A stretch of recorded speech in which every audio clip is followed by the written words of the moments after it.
Je proclame solennellement l'indépendance de la République.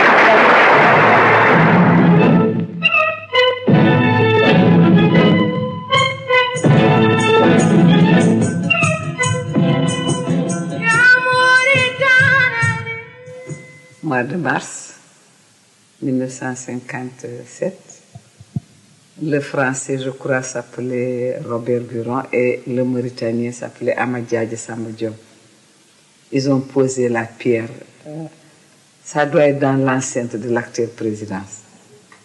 Et ils ont construit les blocs qui servent maintenant de ministère, mais qui étaient des logements pour les hauts fonctionnaires. Il y avait des rues, mais il n'y avait pas de nom. Et la seule rue qui était baptisée s'appelait Avenue de la Dune, qui était l'aéroport et qui s'en allait jusqu'à l'actuel lieu de l'hôpital national. Et bien sûr, le rang continuait pour aller sur la plage.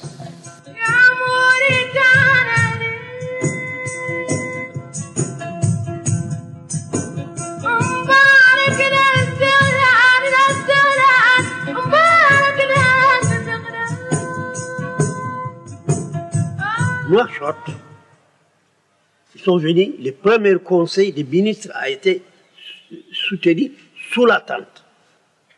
Ils ont construit un grand fiole et plus un hangar pour faire l'Assemblée nationale. Et à l'époque, il n'y avait que parti unique.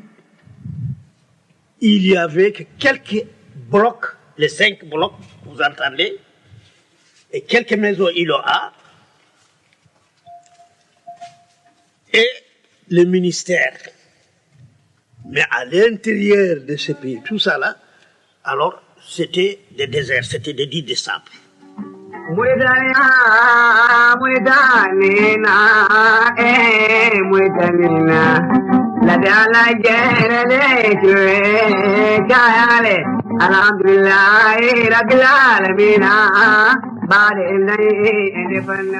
On avait la mosquée, on avait les voies qui passent vers la présidence, les logements des députés qui se trouvaient qui est à côté de la Banque centrale. Il y a l'Assemblée nationale. Et puis, il y a aussi, bien sûr, la Poste, que je n'oublie pas. J'ai commencé à connaître Nouakchott dans les années 50, parce qu'elle se trouvait un peu sur ma route pour aller au collège de Rosso, à ce temps-là, le seul établissement qui existait. Comme je venais de Nouadhibou, il fallait passer par Nouakchott. Ce qu'on appelait Nouakchott, à ce temps-là, c'était un petit village. Je crois que c'est à l'emplacement actuel d'Ixar ou quelque chose comme ça. Il y a un petit village en Bako. Tout Nouakchott s'arrêtait là où il y a la maison de Wouldada et en face la maison de Bokral. Vous voyez tous les Sokojim qu'il y a là et vers l'ambassade des États-Unis.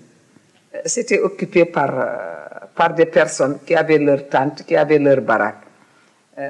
D'ailleurs, c'est eux qui ont baptisé le quartier Tafarakzain. Quand ce sera-t-il, ça va être beau. Alors, quand on a eu à les déménager, c'est eux qui ont eu les quartiers périphériques de Sepra, Elmina, donc 5e, 6e, et il n'y avait pas l'autre côté. Maintenant, les PK n'existaient pas.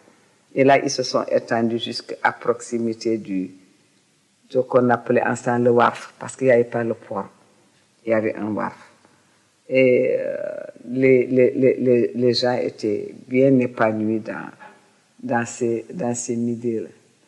Et le lycée de jeunes filles, je ne veux pas oublier de le mentionner, était construit aussi. Mais là, on est à la polyclinique maintenant, l'école qui s'appelait l'école de la justice. Vous savez pourquoi? Parce que c'était le palais de la justice. C'était le palais de la justice. Et les filles ont eu leur établissement. Et le lycée de Nouakchott vient du lycée de Rosso. qui portait le nom d'ailleurs en français, qui s'appelait Xavier Coppelani.